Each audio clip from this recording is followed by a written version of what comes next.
أعوذ بالله من الشيطان الرجيم بسم الله الرحمن الرحيم يعتذرون إليكم إذا رجعتم إليهم قل لا تعتذروا لن نؤمن لكم قد نبأنا الله من أخباركم وسيرى الله عملكم ورسوله ثم تردون إلى عالم الغيب والشهادة فَيُنَبِّئُكُم بِمَا كُنتُمْ تَعْمَلُونَ صدق اللہ العظیم۔ قرآن حکیم کے مضامین کے خلاصے کے سلسلے میں آج پارہ نمبر 11 کا خلاصہ عرض کیا جا رہا ہے۔ 10ویں پارے کے آخر میں اللہ تعالیٰ نے اہل ایمان میں سے مخلص حضرات کا ذکر کیا اور منافقین کا بھی ذکر کیا۔ 10ویں پارے کے آخر میں اس بات کا ذکر ہو رہا تھا کہ غزوہ تبوک میں بعض منافقین نے مالی وسائل اور سواری کی استطاعت ہونے کے باوجود غزوہ تبوک میں شرکت نہیں کی تھی۔ اب 11ویں پارے کے آغاز میں اللہ تعالیٰ نے پھر اسی سلسلے کو آگے بڑھاتے ہوئے ذکر فرمایا کہ اللہ تعالیٰ نے نبی صلی اللہ علیہ وسلم کو تبوک سے واپسی پر راستے ہی میں یہ بتا دیا تھا کہ جب آپ مدینے پہنچیں گے تو منافق آپ کے سامنے مختلف قسم کے عذر پیش کریں گے کہ ہم انتہائی بڑی مجبوریاں ہمیں پیش آ گئی تھیں، اس لیے ہم غزوے میں شریک نہ ہو سکے، ورنہ ہم نے تو پختہ ارادہ کیا تھا کہ ہم ضرور غزوے میں شریک ہوں گے۔ نبی صلی اللہ علیہ وسلم کو اللہ تعالیٰ نے یہ بھی بتایا تھا کہ منافقوں نے قسمیں کھا کھا کر پھر آپ کو یقین دلانے کی کوشش کرنی ہے، لیکن آپ صلی اللہ علیہ وسلم کو چونکہ اللہ تعالیٰ سب کچھ بتا چکے تھے، اس لیے نبی صلی اللہ علیہ وسلم نے اس پر خاموشی اختیار فرمائی اور انہیں جھوٹا قرار نہیں دیا، لیکن ان کی اصلیت سب کے سامنے کھل کر آ گئی۔ پھر اللہ تعالیٰ نے منافقوں کے مقابلے میں مخلص مسلمانوں کی صفات بیان فرمائی، اور ایک صفت یہ بیان فرمائی کہ جو لوگ مومن ہیں اور اپنی غلطی کا اعتراف کر لیتے ہیں اور جھوٹ بول کر غلط کو صحیح قرار دینے کی کوشش نہیں کرتے اور بے جا عذر پیش کر کے اپنے آپ کو غزوے میں پیچھے رہنے کے بارے میں نہیں باتیں کرتے، اللہ تعالیٰ نے ان مسلمانوں کو مخلص قرار دیا، جس سے معلوم ہوا کہ انسان سے زندگی میں غلطی ہو جائے تو اپنی غلطی کا اعتراف کر لینا چاہیے اور جھوٹ بول بول کر اس غلطی کو صحیح کرنے کی کوشش نہیں کرنی چاہیے۔ پھر اس کے بعد آیت نمبر 107 میں اللہ تعالیٰ نے مسجد ضرار کا ذکر فرمایا، والذین اتخذوا مسجدا ضرارا، اور پھر یہاں اللہ تعالیٰ نے بتایا کہ اسلام کو نقصان پہنچانے کے لیے اور کفر اور نفاق کو فروغ دینے کے لیے اور مسلمانوں کے درمیان تفرقہ ڈالنے کے لیے مسجد ضرار تعمیر کی گئی تھی۔ ان منافقین نے نبی صلی اللہ علیہ وسلم سے درخواست کی تھی کہ آپ یہاں تشریف لائیں، اس میں بھی آپ ٹھہرا کریں، اس کا افتتاح بھی آپ فرما دیں، مگر اللہ تعالیٰ نے نبی صلی اللہ علیہ وسلم کو سختی کے ساتھ اس مسجد میں جانے سے، اس مسجد میں کھڑا ہونے سے منع کر دیا، یعنی مسجد ضرار میں۔ پھر اللہ تعالیٰ نے آیت 108 میں مسجد قباء کا اس کے اندر قیام کا حکم دیا کہ یہ وہ مسجد ہے جو کہ تقوی کی بنیاد پر قائم کی گئی ہے، اور وہ جو منافقین نے مسجد ضرار قائم کی تھی وہ لوگوں کے درمیان نفاق ڈالنے کے لیے اور مسلمانوں میں پھوٹ ڈالنے کے لیے بنائی تھی۔ پھر اس کے بعد کی آیات میں اللہ تعالیٰ نے اہل نفاق کے مقابلے میں اہل ایمان کا تذکرہ کیا، چنانچہ آیت نمبر 112 میں اللہ تعالیٰ نے ایمان والوں کی 9 صفات کا ذکر کیا۔ یہ آیت نمبر 9 اس پارہ نمبر 11 کے اندر سورہ توبہ کی ان آیات میں اللہ تعالیٰ نے بہت واضح طور پر ہمیں بتایا کہ کس طرح یہ انسان جو ہے وہ اپنے اندر خوبیاں پیدا کر کے اللہ کا نیک بندہ بن سکتا ہے۔ چنانچہ آیت نمبر 112 میں اللہ تعالیٰ نے ایمان والوں کی 9 صفات بیان فرمائی۔ نمبر 1، یہ توبہ کرنے والے ہوتے ہیں۔ نمبر 2، عبادت کرنے والے ہوتے ہیں۔ نمبر 3 اللہ کی تعریف کرنے والے ہوتے ہیں، نمبر 4 روزہ رکھنے والے ہوتے ہیں، نمبر 5 رکوع کرنے والے ہوتے ہیں، نمبر 6 سجدہ کرنے والے ہوتے ہیں، نمبر 7 نیک کاموں کا حکم دینے والے ہوتے ہیں، نمبر 8 بری باتوں سے روکنے والے ہوتے ہیں، نمبر 9 اللہ نے جو حدیں مقرر کی ہیں ان کی حفاظت کرنے والے ہوتے ہیں۔ ان خوبیوں کا بیان کرنے کے بعد پھر آپ ذہن میں رکھیے گا کہ غزوہ تبوک میں جو لوگ شرکت سے محروم رہ گئے تھے ان میں ایک تو منافقین تھے، انہوں نے جھوٹ بول کر اپنے آپ کو بچانے کی کوشش کی، لیکن ان غزوہ تبوک میں پیچھے رہ جانے والے افراد میں سے سچے مسلمانوں میں سے مخلص مسلمانوں میں سے 3 افراد ایسے تھے جن کے اخلاص اور ایمان میں کسی کو شک نہیں تھا۔ 3 افراد غزوہ تبوک میں پیچھے رہ گئے، ایک حضرت کعب ابن مالک رضی اللہ تعالی عنہ، ایک دوسرے حضرت ہلال ابن امیہ رضی اللہ تعالی عنہ، اور تیسرے مرارہ ابن ربیع رضی اللہ تعالی عنہ۔ ان تینوں حضرات نے کوئی عذر پیش نہیں کیا بلکہ صاف صاف اعتراف کر لیا نبی صلی اللہ علیہ وسلم کے سامنے کہ غزوہ تبوک میں شرکت نہ کرنا اس میں سراسر ہماری اپنی غلطی اور سستی کا دخل ہے اور کوئی وجہ نہیں۔ چنانچہ نبی صلی اللہ علیہ وسلم نے ان کے معاملے کو الگ رکھ دیا، اللہ پہ چھوڑ دیا، اور 50 دن تک ان کا بائیکاٹ کیا گیا۔ لیکن پھر اللہ تعالیٰ نے انہیں سچ بولنے کی وجہ سے ایسا نوازا اور ان کی توبہ کی قبولیت کا اعلان اللہ نے بذریعہ وحی کیا۔ یہ بشارت اتنی بڑی تھی کہ خود رسول اللہ صلی اللہ علیہ وسلم نے حضرت کعب ابن مالک رضی اللہ تعالیٰ عنہ کو مخاطب کرتے ہوئے فرمایا، جب سے تمہیں تمہاری ماں نے جنا ہے آج سے زیادہ بہتر و مبارک دن تم پر نہیں آیا۔ چنانچہ ان حضرات کی توبہ قبول ہوئی تینوں کی، اور آیت نمبر 117 اور آیت نمبر 118 میں اللہ تعالیٰ نے اسی توبہ کا ذکر کیا ہے۔ پھر اس کے بعد آیت نمبر 119، 120 اور 121 میں اللہ تعالیٰ نے ایمان والوں کو 4 باتوں کی تاکید کی۔ نمبر 1 کہ سب کے لیے لازم ہے، ایمان والوں کے لیے، کہ وہ تقوی کو لازم پکڑے رکھیں، ظاہری طور پر بھی اور خفیہ طور پر بھی۔ دوسری تاکید یہ فرمائی کہ وہ لوگ جو نفاق والے ہیں ان سے دور رہتے ہوئے صرف سچوں کی صحبت اختیار کریں۔ اور تیسری یہ تاکید کی ایمان والوں کو اللہ تعالیٰ نے ان آیات میں کہ وہ رزق کی تنگی اور کشادگی میں اللہ کے رسول صلی اللہ علیہ وسلم کے حکم پر کو ترجیح دیتے رہیں۔ اور چوتھی بات یہ بتائی کہ یہ تاکید کی اس طرف سے اس بات کے بارے میں کہ ہر قسم کی عبادت اور اطاعت اللہ کی طرف سے اس کا اجر ضرور مل کر رہے گا، اور اللہ کے دین کے لیے جس قدر مشقت اٹھائیں گے یہ اتنا ہی اللہ تعالیٰ اجر و ثواب عطا فرمائے گا۔ پھر اس کے بعد آیت نمبر 122 سے اللہ تعالیٰ نے جہاد کی فضیلت کے بارے میں بتایا اور ساتھ ایک خاص ہدایت عطا فرمائی۔ آیت نمبر 122 میں اللہ تعالیٰ نے بتایا کہ جہاد کی فضیلت اور اہمیت کے باوجود یہ ذہن میں رکھنا چاہیے کہ سب مسلمانوں کو جہاد میں نہیں چلے جانا چاہیے، بلکہ کچھ لوگ نبی صلی اللہ علیہ وسلم کی خدمت میں موجود رہیں تاکہ آپ سے دین سمجھ سکیں۔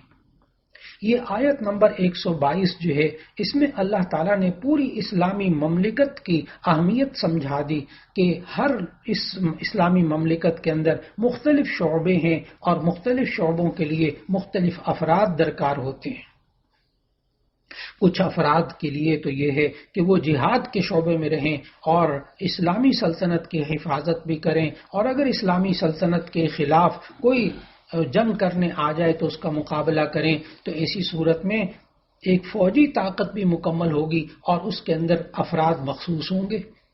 پھر یہ بھی ہمیں سمجھایا کہ کچھ لوگ دین سیکھنے کے لیے ہوں گے، کچھ لوگ دین سکھانے کے لیے ہوں گے، کچھ اس میں عدلیہ بھی ہوگی، عدلیہ سے متعلق بھی لوگ ہوں گے، کچھ اس میں اور دوسری ذمہ داریاں پوری کرنے کے لیے گورنر وغیرہ اور جو حاکم ہیں اور جو سب کے مسلمانوں کے حقوق ادا کرنے کا نظم کرتے ہیں، انتظام کرتے ہیں، کچھ لوگ ان میں بھی ہوں گے، کچھ منتظمین بھی ہوں گے۔ پھر اس کے بعد اللہ تعالیٰ نے آیت نمبر 123 میں اللہ تعالیٰ نے سمجھایا کہ جہاد کا ایک اہم اصول اللہ تعالیٰ نے پھر ایک سکھایا کہ سب سے پہلے جو قریب ترین کفار ہیں ان سے جہاد کریں اور پھر اس دائرے کو وسیع کیا جائے۔ پھر اس کے بعد سورہ توبہ کی آخری آیات میں دوبارہ منافقین کی مذمت اللہ تعالیٰ نے بیان فرمائی اور فرمایا کہ ان منافقوں کو کچھ بھی نصیب نہیں ہوگا، نہ دین نہ دنیا، اور یہ فکر و عمل کے اعتبار سے ان کی گندگی میں اور اضافہ ہی ہوتا رہے گا۔ پھر اس صورت کے آخر میں اللہ تعالیٰ نے نبی صلی اللہ علیہ وسلم کی شان بیان کی اور اللہ تعالیٰ نے اپنے 99 ناموں میں سے 2 نام نبی صلی اللہ علیہ وسلم کے لیے بیان فرمائے، یعنی رؤوف الرحیم، کہ نبی صلی اللہ علیہ وسلم پوری امت بلکہ ساری انسانیت کے حق میں بڑے شفیق اور نہایت مہربان تھے۔ پھر اس کے بعد سورہ توبہ کی آخری آیت جس میں اللہ تعالیٰ نے انسان کو ایک زندگی بھر کے لیے اصول سکھایا کہ انسان کو اللہ پر توکل کرنا چاہیے، اللہ کو ہی اپنی تمام مصیبتوں میں کافی سمجھنا چاہیے، آخری آیت کے اندر اللہ تعالیٰ نے یہ بات ایمان والوں کو سکھائی کہ جب حالات ایسے آ جائیں تو تم یہ کہا کرو، حسبی اللہ لا الہ الا ہو علیہ توکلت وہو رب العرش العظیم۔ سنن ابی داؤد میں حضرت ابو الدرداء رضی اللہ تعالی عنہ سے سورہ توبہ کی اس آخری آیت کے بارے میں ایک فضیلت آئی جو بڑے غور سے ذہن میں رکھنی چاہیے کہ نبی صلی اللہ علیہ وسلم نے فرمایا کہ جو شخص 7 مرتبہ صبح اور شام یہ آیت پڑھ لے 7 مرتبہ تو اللہ تعالیٰ اس کی تمام فکروں اور غموں کے لیے کافی ہو جاتا ہے۔ انسان فکر و پریشانی کے لمحات انسان کی زندگی میں اگر آ جائیں تو سورہ توبہ کی آخری آیت ذہن میں رکھنی چاہیے، حسبی اللہ لا الہ الا ہو علیہ توکلت وہو رب العرش العظیم۔ اسی پر سورہ توبہ کا اختتام ہو رہا ہے۔ اس کے بعد سورہ یونس کا آغاز ہوتا ہے۔ سورہ یونس یہ ترتیب توقیفی کے اعتبار سے 10ویں سورت ہے قرآن مجید میں، اور اس کا ترتیب نزولی نمبر 51 ہے۔ سورہ یونس مکی سورت ہے، اس میں کل 109 آیات ہیں اور 11 رکوع ہیں۔ اس سورت کا نام سورہ یونس اس لیے رکھا گیا کہ اس سورت کی آیت نمبر 98 میں اللہ تعالیٰ نے یونس علیہ السلام کی قوم کا قصہ ذکر کیا، اس لیے سورت کا نام حضرت یونس علیہ السلام کے نام پہ سورہ یونس رکھا گیا۔ سورت کی ابتدا اللہ تعالیٰ کی کتاب اور رسول اللہ صلی اللہ علیہ وسلم کے ذکر سے ہوتا ہے۔ اللہ تعالیٰ نے سورہ یونس کے آغاز میں بتایا کہ نبی صلی اللہ علیہ وسلم کی نبوت اور رسالت کے سے کسی کو تعجب نہیں ہونا چاہیے، اللہ تعالیٰ ہر امت میں کوئی نہ کوئی رسول بھیجتا رہتا ہے۔ پھر اس کے بعد کی آیات میں جیسا کہ آیت نمبر 6 میں اللہ تعالیٰ نے اپنی ربوبیت، الوہیت اور عبودیت کو ذکر کیا کہ رب بھی وہی ہے، الہ بھی وہی ہے، عبادت بھی اسی کی کرنی چاہیے، اور پھر جو رب ہے اور خالق ہے وہی معبود بننے کے قابل ہے۔ پھر آیت نمبر 7 میں اللہ تعالیٰ نے انسانوں کے 2 گروہوں کا ذکر کیا کہ اللہ تعالیٰ کے جتنے بھی نظام ہے کائنات کا اور جتنی قدرت کے مناظر ہیں ان سب کو دیکھ کر انسان 2 حصوں میں تقسیم ہو جاتے ہیں، 2 گروہوں میں بٹ جاتے ہیں۔ ایک گروہ ہے جھٹلانے والا اللہ کے احکام، اس کے نظام، اس کی قدرت کی تکذیب کرنے والے، اور دوسرے گروہ کے لوگ ہیں جو کہ اس کی تصدیق کرنے والے ہوتے ہیں، اس کو ماننے والے ہوتے ہیں۔ اللہ تعالیٰ نے ان آیت نمبر 7 میں بتایا کہ جو اللہ کے احکام، اللہ کی قدرت کی تکذیب کرنے والے ہوتے ہیں ان کا انجام جہنم کی آگ ہے، اور جو تصدیق کرنے والے ہوتے ہیں ان کا انجام ہمیشہ کے باغات ہیں جنت کی صورت میں۔ اور پھر اللہ تعالیٰ نے آیت نمبر 11 میں بتایا کہ آخر یہ جھٹلاتا انسان کیوں ہے، اللہ کی تکذیب کیوں کرتا ہے، اللہ کے احکام کو کیوں جھٹلاتا ہے۔ اللہ تعالیٰ نے اس کی بڑی وجہ یہ بتائی کہ انسان کی فطرت میں جلد بازی ہے، یہاں تک کہ بعض اوقات انسان اپنے لیے اپنی اولاد کے لیے عذاب اور ہلاکت کی دعائیں مانگنے لگتا ہے کہ یہ تھوڑی سی باتوں کی وجہ سے بہت جلدی پریشان ہو جاتا ہے۔ پھر اللہ تعالیٰ نے ان قرآن حکیم کو جھٹلانے والے، ان کا مذاق اڑانے والے اور نبی صلی اللہ علیہ وسلم کا مذاق اڑانے والے، ان کے بارے میں تذکرہ کیا اور ان کی ہلاکت کا تذکرہ کیا، اور پھر یہ بات بتائی کہ وہ لوگ کہ جو نبی صلی اللہ علیہ وسلم کے قرآن کے بارے میں اور آپ کی ذات مقدس کے بارے میں جو یہ لوگ مذاق اڑاتے تھے کہ کوئی اور دوسرا قرآن لے آئیں یا اسی قرآن میں کچھ تبدیلیاں کر دیں۔ چنانچہ اللہ تعالیٰ نے ان آیات میں ان لوگوں سے ایک بات کہی جو اللہ تعالیٰ نے خود سکھائی۔ نبی صلی اللہ علیہ وسلم نے فرمایا کہ قرآن حکیم میں تبدیلی کرنے کا مجھے تو اختیار نہیں ہے، میں تو اللہ کی وحی کا پابند ہوں۔ کیا تم سمجھتے ہو کہ میں نے یہ کلام قرآن خود بنا کر اللہ کی طرف منسوب کیا ہے؟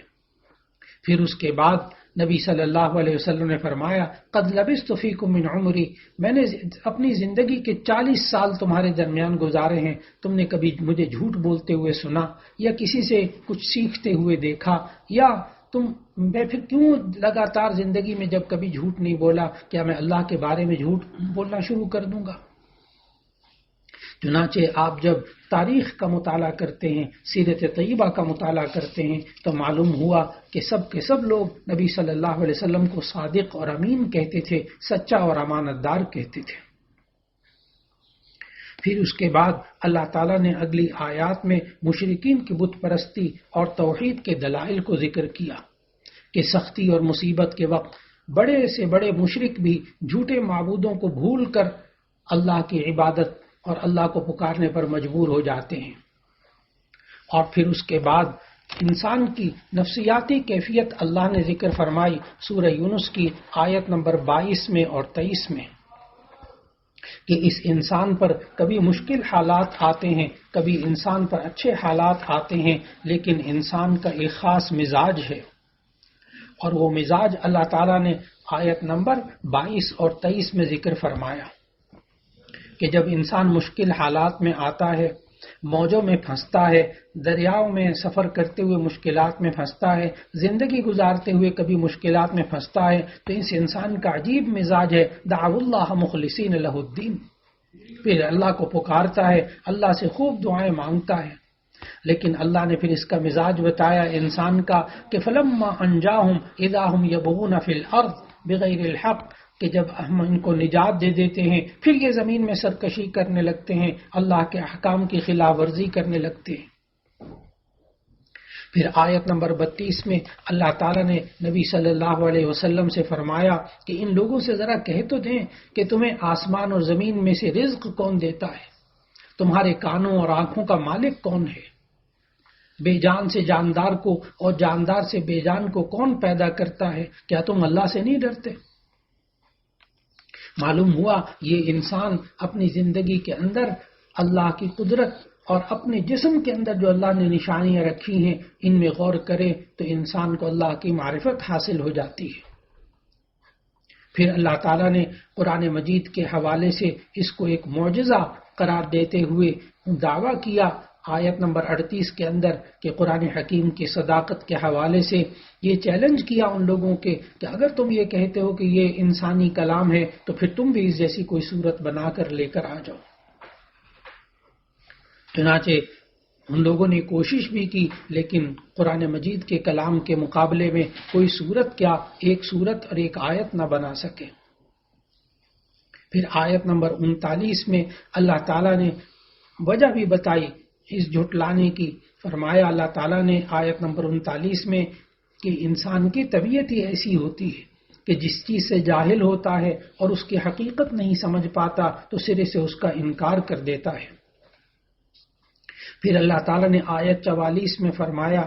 کہ ان اللہ لا یظلم الناس شیئا، اللہ تعالیٰ کبھی لوگوں پر ظلم نہیں کرتا، یہ انسان ہے جو اپنے آپ پر اللہ کی بات کو نہ مان کر اللہ کا انکار کر کے یہ انسان اپنے اوپر خود ظلم کرتا ہے۔ پھر اس کے بعد کی آیت نمبر 57 میں اللہ تعالیٰ نے قرآن حکیم کی اعلیٰ صفات کو بیان کیا آیت نمبر 57 میں اللہ تعالیٰ نے قرآن حکیم کی خوبیوں کو بتاتے ہوئے فرمایا، اے لوگوں، تمہارے پاس تمہارے رب کی نصیحت نازل کی گئی ہے جو دلوں کی بیماری کی شفا ہے اور ایمان والوں کے لیے ہدایت اور رحمت ہے۔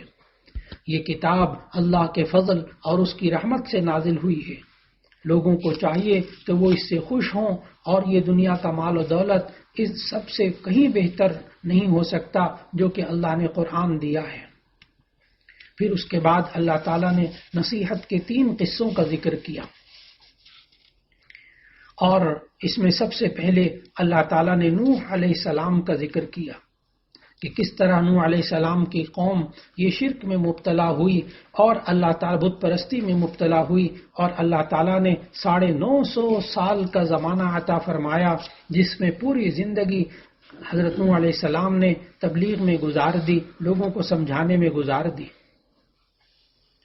لیکن اس کے باوجود جن لوگوں کو ہدایت ملنی تھی وہ نوح علیہ السلام کی بات کو مانتے رہے اور ان کی اس کشتی میں سوار ہوئے تھے، لیکن باقی لوگ ان کے بارے میں نوح علیہ السلام نے جو اللہ سے مانگا، اللہ نے ان کے حالت کو اس طرح کر دیا کہ دنیا سے ان کا نقشہ مٹ گیا اور وہ سارے کے سارے غرق کر دیے گئے۔ پھر دوسرا قصہ حضرت موسیٰ اور حضرت ہارون علیہ السلام کا ذکر کیا کہ جس میں فرعون نے خدائی کا دعویٰ کیا تھا، اور اس کے مقابلے میں جادوگروں کا واقعہ ذکر کیا کہ کس طرح حضرت موسیٰ علیہ السلام نے ان جادوگروں کی رسیوں کے مقابلے میں اپنی لاٹھی کو ڈالا اور وہ سارے سانپوں کو نگل گئی، اور اس طرح سارے کے سارے جادوگروں نے اسلام قبول کر لیا۔ پھر اس کے بعد سورہ یونس کے اندر تیسرا قصہ حضرت یونس علیہ السلام کا ہے، جن کے اسی نام پہ یہ سورت کا نام سورہ یونس رکھا گیا تھا۔ اور قرآن حکیم میں یہاں اللہ تعالیٰ نے ان کو مچھلی والے کی صفت سے ذکر کیا کہ دراصل وہ یونس علیہ السلام اپنی قوم کے ایمان سے مایوس ہو کر اللہ کا عذاب آنے کو یقینی دیکھ کر نینوا کی سرزمین چھوڑ کر چلے گئے۔ آگے جانے کے لیے جب وہ کشتی میں سوار ہوئے تو کشتی والوں نے سمندر میں طغیانی کی وجہ سے انہیں سمندر میں پھینک دیا، ایک بڑی مچھلی نے انہیں نگل لیا یونس علیہ السلام کو۔ اللہ تعالیٰ نے مچھلی کے پیٹ میں بھی ان کو زندہ رکھا، اور پھر وہاں اللہ تعالیٰ نے وہی آیت کریمہ کے الفاظ سکھائے، لا الہ الا انت سبحانک انی کنت من الظالمین۔ اے اللہ، تیرے سوا کوئی عبادت کے لائق نہیں ہے، بے شک میں ہی ظلم کرنے والا تھا، تیری ذات تو ہر عیب سے پاک ہے۔ یہ وہ آیت کریمہ ہے کہ جس کی بنا پر حضرت یونس علیہ السلام کو اللہ تعالیٰ نے مچھلی کے پیٹ سے نجات عطا فرمائی۔ اللہ تعالیٰ نے سمجھایا وَكَذَلِكَ نُنْجِي الْمُؤْمِنِينَ، اسی طرح ہم ایمان والوں کو نجات دیتے ہیں۔ لیکن اللہ تعالیٰ نے یہ بھی سمجھایا کہ اگر یونس علیہ السلام مچھلی کے پیٹ میں یہ کلمات نہ کہتے لَلَبِثَ فِي بَطْنِهِ إِلَىٰ يَوْمِ يُبْعَثُونَ، تو پھر قیامت تک وہ مچھلی کے پیٹ میں رہتے۔ معلوم ہوا کہ انسان مشکل حالات میں آئے تو یہ آیت کریمہ پڑھنی چاہیے، اللہ تعالیٰ پھر مشکل حالات میں سے انسان کو نکال لیتا ہے۔ اللہ تعالیٰ نے فرمایا فَنَجَّيْنَاهُ مِنَ الْغَمِّ وَكَذَلِكَ نُنْجِي الْمُؤْمِنِينَ کہ اللہ تعالیٰ نے یونس علیہ السلام کو اس غم سے نجات دی ہے، اسی طرح ہم ایمان والوں کو بھی نجات دیں گے۔ پھر ایسا ہوا کہ وہ جو نینوا کی قوم تھی، یعنی یونس علیہ السلام کی قوم تھی نینوا میں رہنے والی، ان کی قوم کے مرد، عورتیں، بچے اور بڑے سب صحرا میں نکل گئے۔ انہوں نے آہوزاری اور توبہ استغفار شروع کی اور سچے دل سے ایمان قبول کر لیا، تو اللہ تعالیٰ نے آتے ہوئے عذاب کو ٹال دیا۔ پورے قرآن مجید کا آپ مطالعہ کیجئے تو آپ کو معلوم ہوگا کہ تمام قوموں میں سے جس قوم پر عذاب آیا صرف اور صرف یونس علیہ السلام کی قوم تھی کہ جس کی توبہ اور استغفار کی وجہ سے عذاب قریب ترین پہنچ چکا تھا، لیکن اللہ تعالیٰ نے توبہ اور استغفار کی وجہ سے اس عذاب کو ٹال دیا۔ معلوم ہوا اللہ تعالیٰ نے ہمیں ان آیات میں سمجھایا کہ یہ انسان جب مشکل حالات آ جائیں اور اللہ کا عذاب سر پہ نزدیک نظر آئے تو ایسی صورت میں یہ انسان اگر اس وقت بھی توبہ اور استغفار کر لے تو اللہ تعالیٰ اس عذاب کو ٹال دیتا ہے۔ پھر اللہ تعالیٰ نے سورہ یونس کے آخری آیات میں نبی صلی اللہ علیہ وسلم کو اور ایمان والوں کو بشارت دی کہ اللہ کی مدد قریب ہے اور بالآخر اہل ایمان نجات پا جائیں گے۔ سورہ یونس کی ابتدا قرآن حکیم کے ذکر سے شروع ہوئی تھی اور اس کا اختتام بھی قرآن مجید اللہ کی کتاب کے تذکرے سے ہوا۔ فرما دیجئے اے انسانوں، تمہارے پاس تمہارے پروردگار کی طرف سے حق یعنی قرآن آ چکا، جو کوئی ہدایت حاصل کرتا ہے تو اس کا ہدایت کا فائدہ اسی انسان کو ہوگا۔ آیت نمبر 108 109 میں فرمایا، اے نبی صلی اللہ علیہ وسلم، آپ اسی کی اتباع کیجئے جو کلام آپ کی طرف وحی کیا جاتا ہے، اور صبر کیجئے یہاں تک کہ اللہ فیصلہ کر دے، اور وہ سب سے بہتر فیصلہ کرنے والا ہے۔ پھر اس کے بعد 11ویں پارے کے بالکل آخر میں آخری صفحے پر سورہ ہود کا آغاز ہوتا ہے۔ 11ویں پارے میں سورہ ہود کی ابتدائی 5 آیتیں ہیں اور باقی جو سورہ ہود کا حصہ ہے وہ 12ویں پارے میں ہے۔ سورہ ہود کا آغاز چونکہ 11ویں پارے کے آخر میں ہو رہا ہے، سورہ ہود یہ ترتیب توقیفی کے اعتبار سے سورت نمبر 11 ہے اور ترتیب نزولی کے اعتبار سے یہ سورت نمبر 52 ہے۔ سورہ ہود یہ مکی سورت ہے اور اس میں 123 آیات ہیں اور 10 رکوع ہیں۔ سورہ ہود کا نام سورہ ہود اس لیے رکھا گیا کہ اس میں آیت نمبر 50 سے لے کر آیت نمبر 60 تک یہ ہود علیہ السلام کے اور ان کی قوم کا تذکرہ موجود ہے، اس لیے اس سورت کا نام سورہ ہود رکھا گیا۔ ہود علیہ السلام وہ پیغمبر ہیں جو قوم عاد کی طرف بھیجے گئے اور ان کی ہدایت کے لیے اللہ تعالیٰ نے ان کو بھیجا۔ سورہ ہود کی ابتدائی 5 آیتیں 11ویں پارے کے اندر موجود ہیں اور اس سورت کی ابتدا میں قرآن کریم کی عظمت اور شان کو بیان کیا کہ یہ قرآن مجید اپنی آیات، معانی اور مضامین کے اعتبار سے محکم کتاب ہے اور اس میں کسی بھی اعتبار سے فساد اور خلل نہیں آ سکتا۔ پھر اس سورت کے اندر جو 5 آیتیں آئیں، ان 5 آیتوں میں اللہ تعالیٰ نے اس کتاب اللہ کی شان کو بیان کیا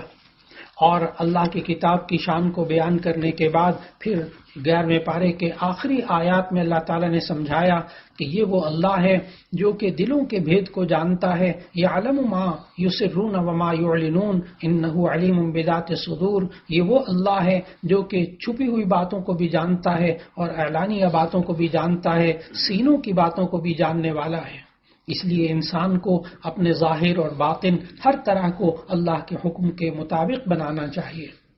اللہ رب العزت ہم سب کو قرآن مجید کی تلاوت کرنے، اس کو سمجھنے اور اس کے مطابق زندگی گزارنے کی توفیق عطا فرمائے اور اس قرآن حکیم کے پیغام کو لوگوں تک پہنچانے کی توفیق عطا فرمائے۔ وآخر دعوانا ان الحمد للہ رب العالمین۔